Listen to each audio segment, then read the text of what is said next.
এই মুহূর্তে শাহবাগে আছেন রিপোর্টার শাকির আহমেদ, সরাসরি যাচ্ছি তার কাছে। নিষিদ্ধের দাবিতে রাজধানীর শাহবাগে ছাত্র জনতার যে গণ অবস্থান কর্মসূচি সেটি কিন্তু চলছে, সকাল থেকে শুরু হয়েছে এবং বিকালে একটি আনুষ্ঠানিক সমাবেশ রয়েছে।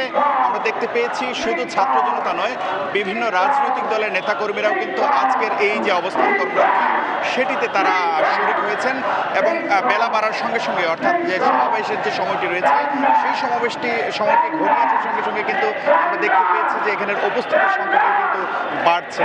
যদি বলি এখানে যারা আসছেন তারা কিন্তু বলছেন যে খুব দ্রুত সময়ের মধ্যে যেন এই আওয়ামী লীগের নিষিদ্ধকরণ যে প্রক্রিয়াটি রয়েছে সেই প্রক্রিয়াটি যেন সম্পন্ন করা হয়, সেই দাবি তারা এখান থেকে তুলছেন।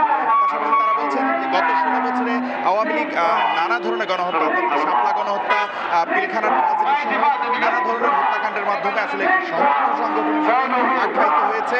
এই দাবিতে কিন্তু তারা বলছেন যে দ্রুত সময়ের মধ্যে অন্তর্বর্তী সরকারের পক্ষ থেকে একটি ঘোষণা দেওয়া হয়, যার মাধ্যমে এই আওয়ামী লীগের নিষিদ্ধের যে আনুষ্ঠানিক প্রক্রিয়া সেই আনুষ্ঠানিক প্রক্রিয়া যেন সম্পন্ন হয়। এবং তারা বলছেন যে সরকারের পক্ষ থেকে নজরদারি না থাকার কারণে বা সরকারের পক্ষ থেকে কোনো ধরনের আসলে অ্যাকশন না থাকার কারণে গণহত্যার সম্পৃক্ত যারা বিভিন্ন হত্যা মামলার আসামি যারা আছেন তারা কিন্তু দেশ ছেড়ে পালাচ্ছেন, এমন অভিযোগও কিন্তু তারা করছেন।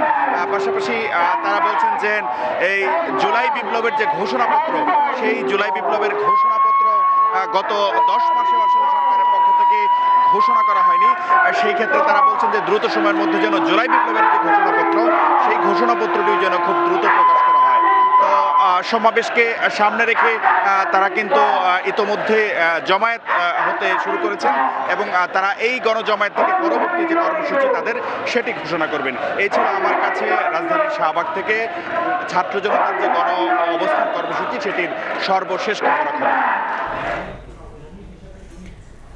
আওয়ামী লীগ নিষিদ্ধের দাবিতে বিক্ষোভ সমাবেশের খবর জানছিলাম শাহবাগ থেকে।